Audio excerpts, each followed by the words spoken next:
My name is Olivia and I am 70 years old. I want to tell you something nobody told me when I was young. I got married when I was 22 years old. Life was very different then.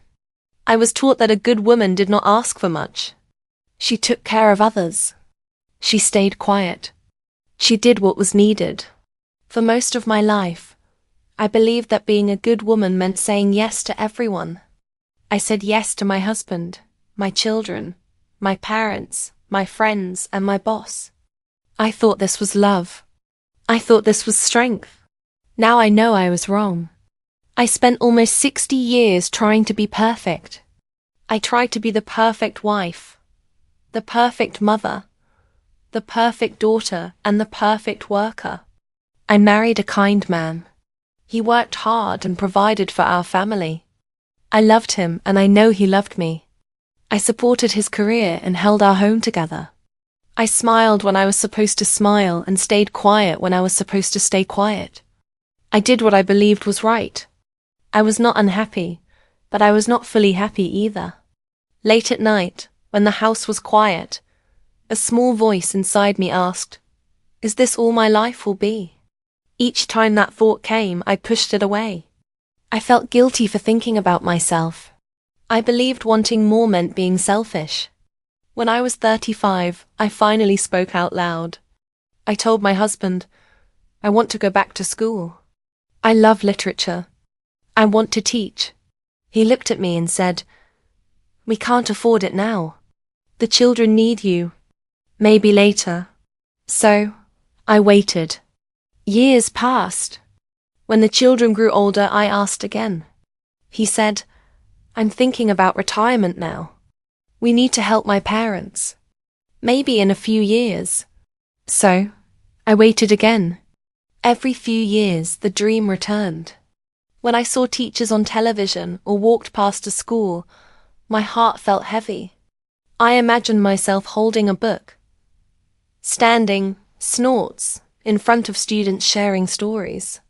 Then I remembered my responsibilities and the dream slowly faded. When I was 55, his parents passed away. I thought, now it's my turn. But then our daughter got divorced and needed help with her children. I told myself, how can I think about myself when my family needs me? So I waited again. Then when I was 71, my husband passed away after 42 years of marriage. The house became very quiet. There were no footsteps, no questions, no plans. I ate alone and slept alone. Some days I did not speak to anyone at all. I realized that for 60 years my identity had been wrapped around other people, and now there was nothing left to hold on to. I was scared not only because I missed him, but because I did not know who I was without caring for someone else. I had been someone's wife and someone's mother for so long that, snorts, I had never learned how to be just myself. About a year and a half later, I found a letter my husband had written before we married. In it, he wrote about my intelligence and my curiosity. He said he was excited to see what I would do in life. I sat on the floor holding that letter and cried. I cried because I realized I had slowly buried that young woman and her dreams. I had told myself I was being selfless, when in truth I had been disappearing. At 72, I made a decision. I said to myself, it is not too late. I was afraid. I wondered what people would think. I wondered if I would fail. I wondered if I was too old. But another voice inside me asked, what if you never try? That voice was stronger.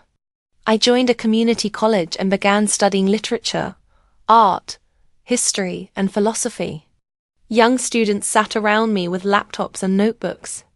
For the first time in decades, I felt alive. I also began traveling.